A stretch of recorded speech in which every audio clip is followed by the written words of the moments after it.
नमस्कार। आप सभी को मेरा राधे राधे। दुनिया के अंदर बढ़ रही टेंशन के अंदर एक बहुत अच्छा योग आ रहा है। 1 फरवरी को आप लोगों के लिए शुक्र ग्रह का नक्षत्र परिवर्तन, और ये नक्षत्र परिवर्तन बहुत ही अच्छा होने वाला है क्योंकि शुक्र ग्रह शौर्य, ऐश्वर्य, धन, समृद्धि और ऐसी चीज़ों के स्वामी हैं कि आप लोग अपनी अगर सोच में जो इंसान ऐसी चीज़ों की कामनाएँ करता है, वो सब कुछ शुक्र ग्रह प्रदान करते हैं।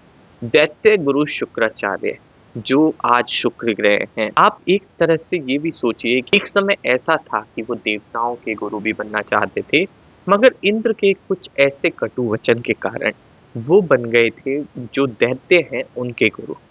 मगर आज भी अगर शुक्र चाहें तो आपको बहुत ही ऐसी उपाधि के ऊपर लेके आ सकते हैं, आप लोगों को इतना ज़्यादा दे सकते हैं कि आप लोग जिसकी कामना भी कर रहे होंगे, आप लोग उतना सँभाल भी नहीं पाओगे जितना आप लोगों को शुक्र ग्रह दे देंगे। तो ये कुछ ऐसी चीज़ें हैं जो शुक्र ग्रह से जुड़ी हुई हैं। वहीं दुनिया के अंदर एक संकट की बहुत ज़्यादा ऐसी चीज़ें हो रही हैं कि आप लोगों ने देखा कि अभी यूएस के अंदर जो फायर से बहुत सारा नुकसान हो चुका है, जो जंगलों की आग लगी है उससे बहुत बड़ी दिक्कत आ चुकी है। वहीं अब एक चीज़ और है कि यूएस के अंदर जो ज्वालामुखी जो शांत पड़ा था वो भी अब फटने लगा है। तो ये कुछ ऐसी प्राकृतिक आपदाएँ हैं जो हमारे को बहुत बड़े कष्ट दे रही हैं और आगे भी हो सकता है कि हम इन आपदाओं से लड़ते हुए नज़र आएँ। हेलो दोस्तों, मैं वरद शर्मा स्वागत करता हूँ आप लोगों का आपके अपने चैनल इन्फोबस क्रिएशंस पे। चैनल को आपने अभी तक सब्सक्राइब नहीं किया है तो जल्दी से सब्सक्राइब का बटन दबा दें और बेल आइकन कॉल पे कर लें, ताकि जब भी कोई न्यू वीडियो आए तो उसकी नोटिफिकेशन आप लोगों को मिल जाए। तो दोस्तों, दुनिया के अंदर बढ़ रही टेंशन, जिसके अंदर बहुत सारे ऐसे देश हैं जो इस टेंशन के अंदर फंसते जा रहे हैं। जैसा कि मैंने आप लोगों को बताया था कि चाइना की नज़रें बहुत ही ज़्यादा टिकी हुई हैं ताइवान के ऊपर, और वो ये भी कहता है कि ताइवान उसी का हिस्सा है। मगर एक बहुत बड़ी बात ये है कि इस समय के अंदर यूएस से मिलने वाले कई सारे ऐसे डिफेंसिव वेपन, जिसके कारण चाइना जो है वो बहुत ही ज़्यादा क्रोधित होता जा रहा है। इन्हीं कारणवश चाइना के जो भेद हैं, यानी कि चाइना के कई सारे ऐसे राज जो हैं, उसको छुपाते हुए चाइना आगे बढ़ना चाह रहा है वर्ल्ड वॉर की तरफ। क्योंकि अगर चाइना ऐसे कोई भी अटैक करता है तो इसके अंदर आप लोग देख चुके हो कि एशिया के अंदर ही ऐसी एक स्थिति बनी हुई है जिसकी वजह से अभी तक वर्ल्ड वॉर नहीं छिड़ी है, और अगर ऐसा कुछ भी होता है जिसके अंदर एशिया के देश भी लड़ाई में उतर आते हैं तो ये बहुत बड़ी जंगी स्थिति को बिल्कुल आमंत्रण देगा। चाइना का ऐसा ताइवान के ऊपर करना और ताइवान को मिलने वाले डिफेंसिव सिस्टम जो जल्दी ही यूएस से मिलने वाले हैं, और अगर जो आप लोगों ने देखा कि यूक्रेन की जंग के अंदर जो एटकेम्स मिसाइल, जो बहुत ऐसा सिस्टम है कि जो बहुत दूरी तक मार सकता है, अगर ताइवान को ऐसे सिस्टम मिल जाते हैं तो चाइना से बिल्कुल अगर कोई भी जंग हो तो ताइवान उसके अंदर बहुत ही ज़्यादा ताकतवर हो जाएगा, और ये चीज़ें चाइना बिल्कुल नहीं चाहता है। तो कुछ ऐसी बातें हैं जिनकी वजह से ताइवान जो है वो बहुत ज़्यादा स्ट्रॉन्ग हो जाएगा और चाइना इससे क्रोधित होता जा रहा है। ये चीज़ें एशिया के अंदर होने वाले ऐसे युद्ध को आमंत्रित करती हैं जो एशिया के अंदर बहुत बड़ी ऐसी हाहाकार की स्थिति उत्पन्न कर देगा, जिससे भारत के भी ऊपर बहुत ज़्यादा इफ़ेक्ट पड़ेगा। क्योंकि ताइवान एक ऐसी कंट्री है जो बहुत सारी ऐसी चीज़ें बनाता है, जैसे जिनमें से सबसे पहली एक सेमीकंडक्टर चिप, जो सिर्फ़ और सिर्फ़ ताइवान से पूर्ति होती है। लगभग 60% सेमीकंडक्टर चिप ताइवान से आती है। तो आप खुद समझ सकते हो कि अगर ऐसा कुछ हो जाए तो दुनिया एक बहुत बड़े संकट में आ जाएगी। सेमीकंडक्टर चिप की वजह से बहुत सारी ऐसी चीज़ें हैं, आपके घरों के अंदर चलने वाले कई सारे ऐसे इक्विपमेंट हैं जो बंद हो जाएँगे।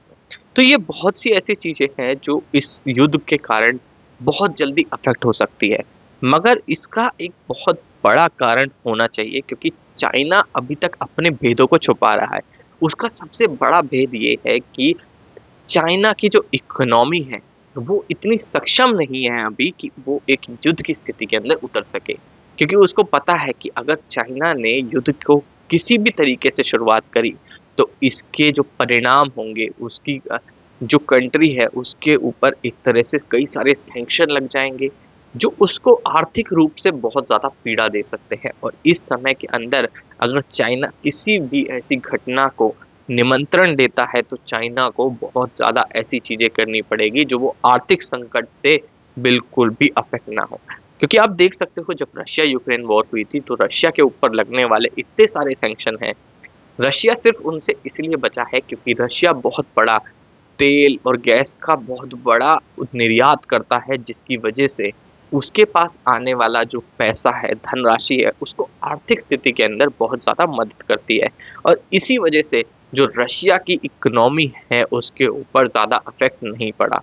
तो बहुत सारी ऐसी चीज़ें हैं जो रशिया को अभी भी बिल्कुल ऐसा एक स्ट्रॉन्ग देश दिखाती है।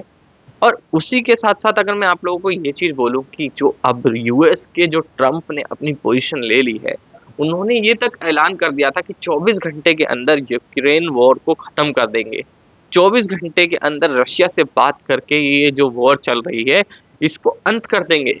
मगर स्थिति बहुत ज़्यादा गंभीर हो चुकी है, क्योंकि इसके अंदर बहुत सारी ऐसी चीज़ों की आप लोग समझ सकते हो कि ऐसे पक्ष चाहिए जो कई सारे देशों के लिए होने चाहिए, जिसकी वजह से रशिया रुक जाए।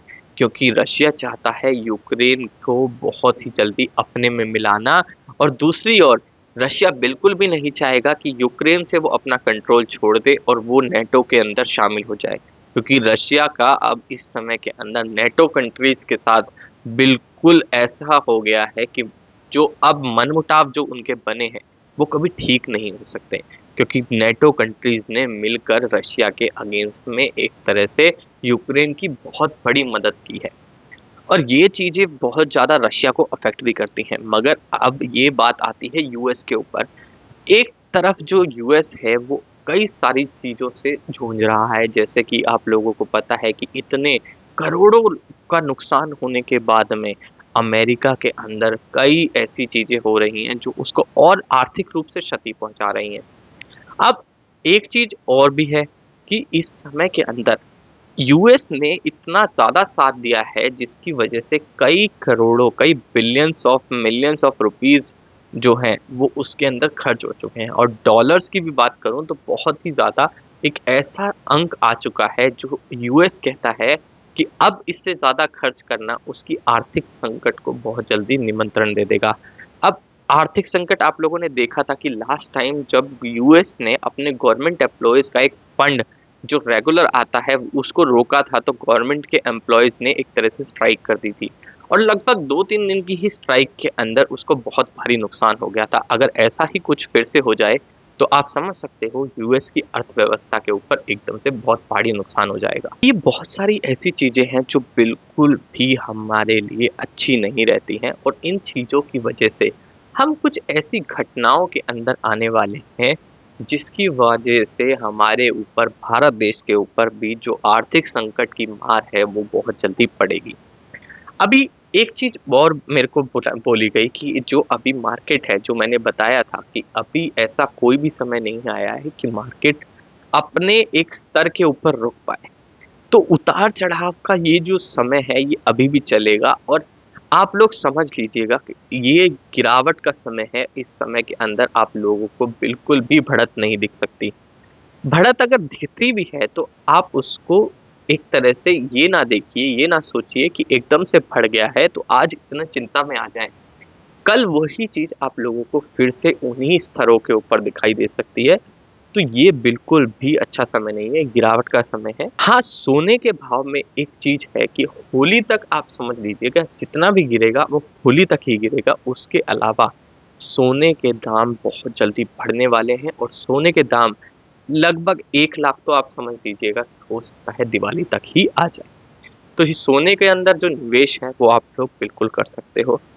वहीं एक चीज़ और अब मैंने आप लोगों को बताई कि 1 फरवरी को कुछ जो राशियाँ हैं, जैसे कि कुंभ राशि हो गई, सिंह राशि हो गई, वृषभ राशि हो गई, मेष राशि हो गई। ये राशियाँ शुक्र के प्रभाव से बहुत ही ज़्यादा खुश होने वाली हैं, क्योंकि इस टाइम के ऊपर शुक्र ग्रह की बहुत ही अच्छी कृपा बनेगी इनके ऊपर, और इनको वो शौर्य मिलेगा, वो धन लाभ मिलेगा, जिनकी इन्होंने अभी तक कामना तक नहीं की होगी। जो अपने दोनों हाथों से समेटने के बाद भी ये उतना धन नहीं ले पाएँगे, इतना धन इनके पास में आने वाला है। दोस्तों आशा करता हूँ वीडियो आप लोगों को पसंद आएगा। वीडियो पसंद आया हो तो लाइक करें, शेयर करें अपने दोस्तों के साथ में। आज की वीडियो में इतना ही। धन्यवाद।